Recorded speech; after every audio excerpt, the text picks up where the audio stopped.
In this video, I'm going to introduce you to sequences. And a sequence is a function in which the domain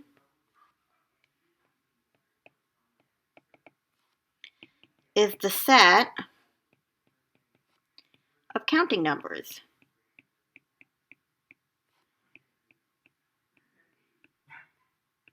And if you recall, the counting numbers are the numbers 1, 2, 3, 4, etc. Now, when we talk about the functions that we are familiar with, that we've discussed so far in this course, such as the square root of x or x to the third plus 1, we have been able to plug in numbers other than the counting numbers. We can plug in for x 2.3 or the square root of 5. We can plug in all sorts of numbers. But with the sequence, we will only be using 1, 2, 3, 4, and so on, the set of counting numbers for our domain. Those are the only inputs that we're going to put in to get out a value for our output. So a quick review of function notation, so we can relate this to sequence notation.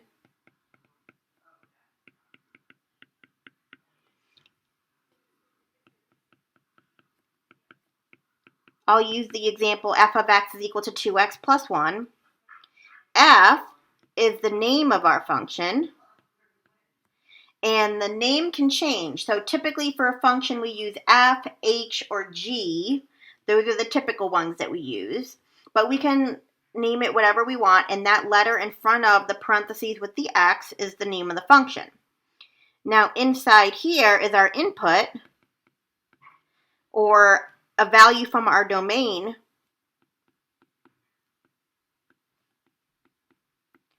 Typically with the function we call that x, but we can call it anything we want. Sometimes you call it t for time if it's in the context of a problem with time. And then this is going to be our output, which is also going to give us our corresponding value of y when we're talking about a function. Now with sequence notation, it's very similar.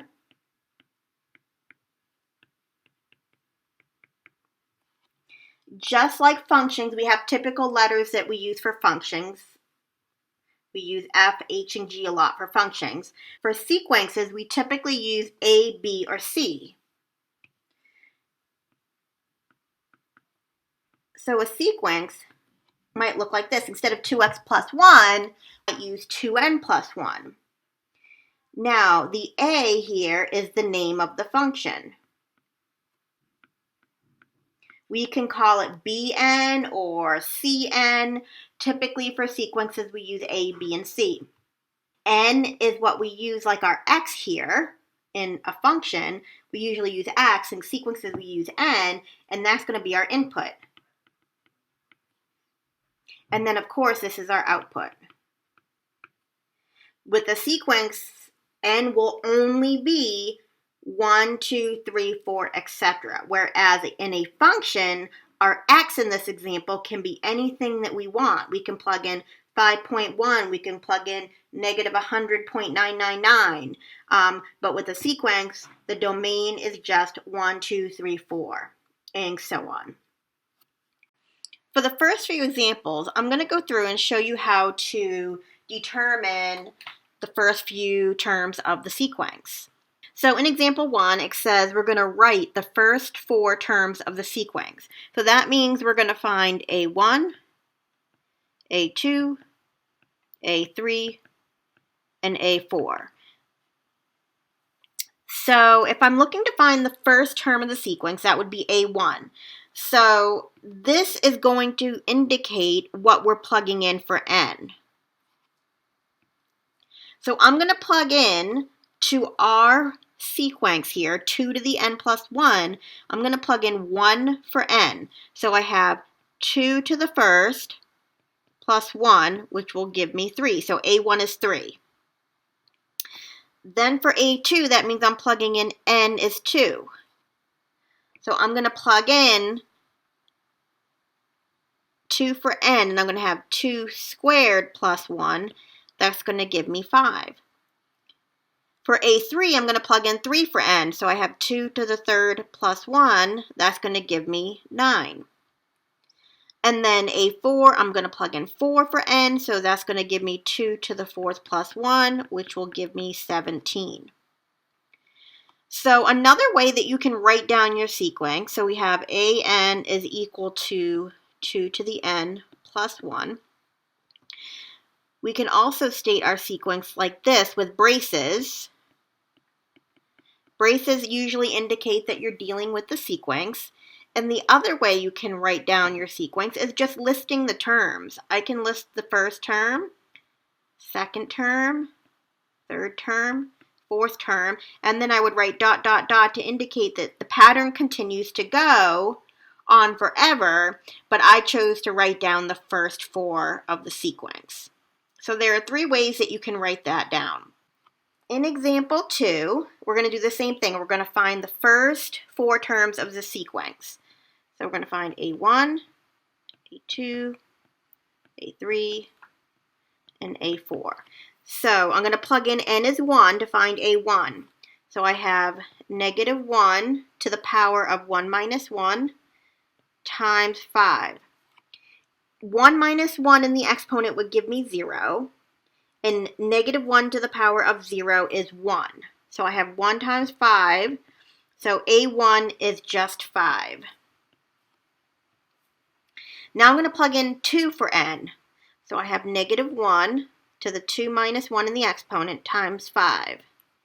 If I look at my exponent, 2 minus 1 gives me 1. And if I take negative 1 to the first power, that gives me negative 1. So I have negative 1 times 5 is negative 5.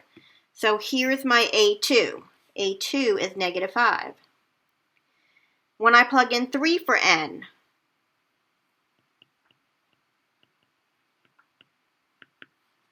I'm going to get negative 1 squared, and negative 1 squared is positive 1.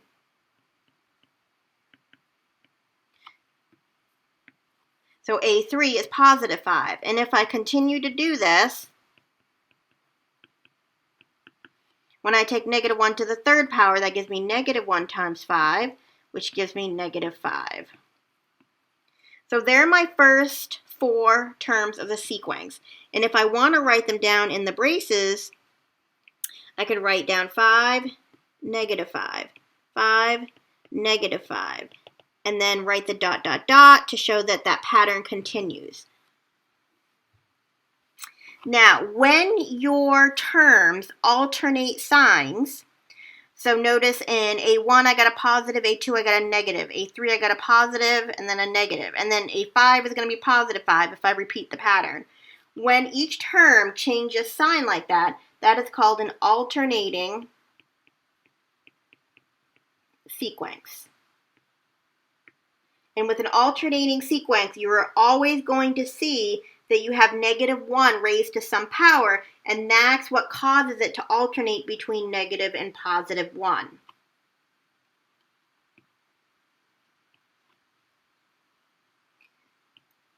In example 3, we're going to do this again. We're going to find the first 4 terms. A1, A2, A3, and A4. For A1, I'm going to plug in n is 1. So I have negative 1, even though it's not written there, there's a negative 1 there, times negative 2 to the power of 1 minus 1. So I have 1 minus 1, which is 0, and negative 2 to the 0 power gives me 1. And then 1 times negative 1 is negative 1. Now, when I want to find A2, that means I'm going to plug in 2 for n. So I have negative 1 times negative 2, and then 2 minus 1. In the exponent, we have 2 minus 1, which gives me 1. Negative 2 to the first power is negative 2. And then I take negative 2 times the negative 1, that gives me a positive 2. When I plug in 3 for n, I get 3 minus 1 is 2. So I take negative 2 and square it. So that's negative 2 times negative 2, that's positive 4. And a positive 4 times a negative 1 is a negative 4. Okay, last one, I have negative 1 times negative 2 to the power of 4 minus 1 now, because I'm plugging in 4 for n. So that gives me a negative 2 to the third power. That's negative 8. The negative 8 times a negative 1 is a positive 8.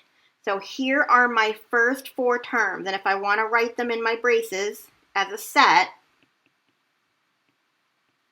I would write it like this. Here is my sequence written out with the first 4 terms. And if you notice, these alternate signs as well. So this is also an alternating sequence.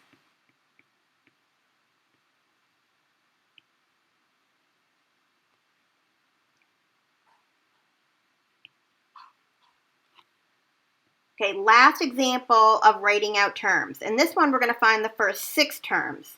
So we're going to find A1, A2, A3, A4, A5, and A6.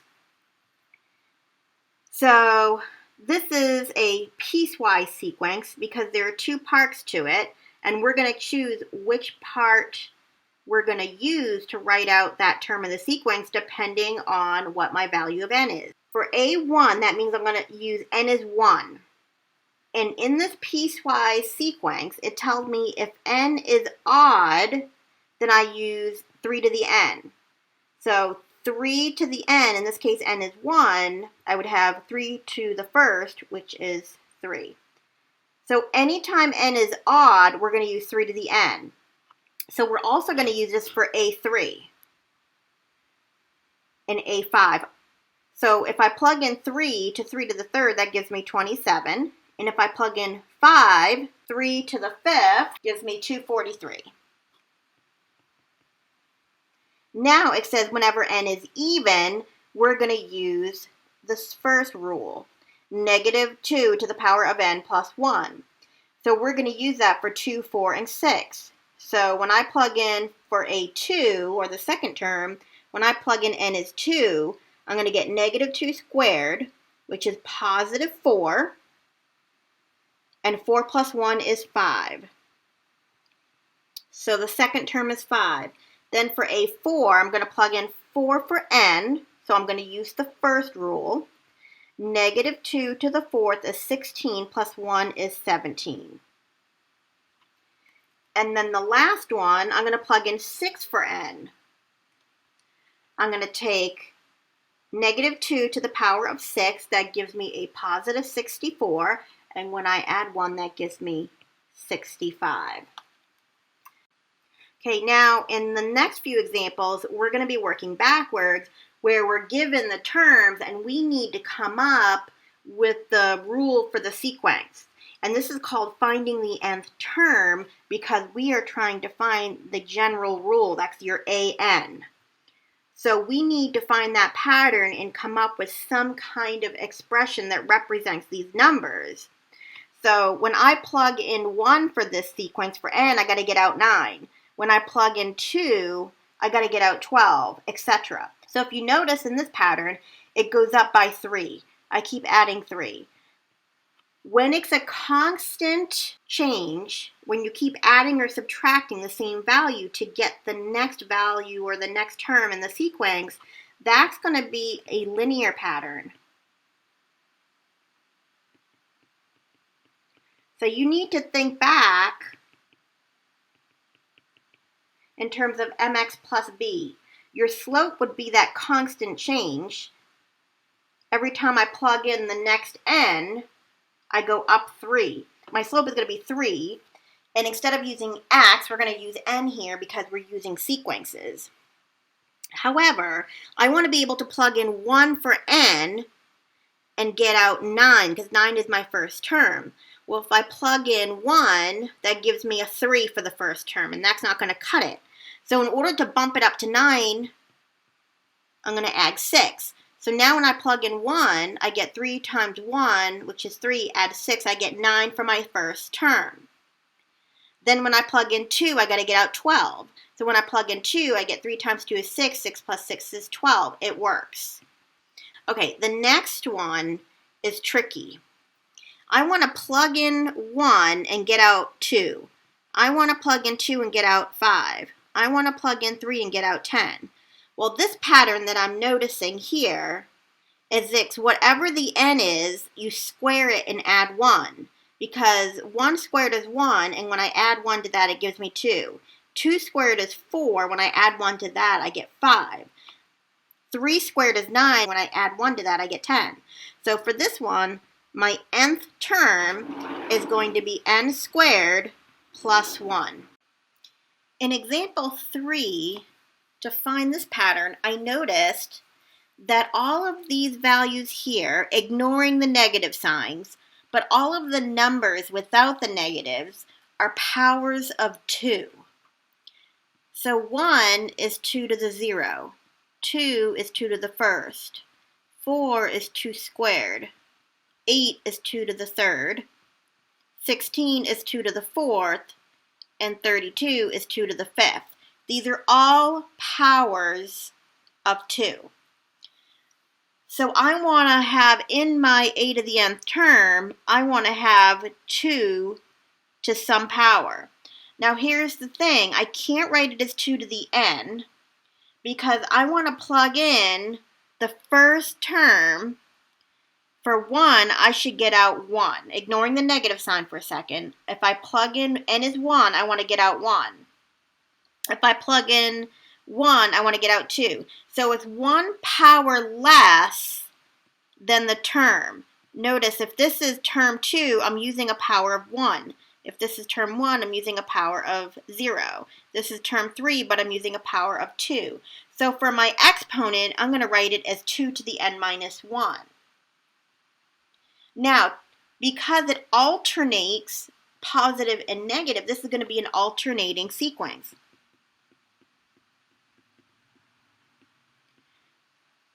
Which means I'm going to have negative 1 to a power so that I get those alternating plus and minus signs. Now, on my first term, I want to get out a negative 1. So I want this power to be n with the negative 1.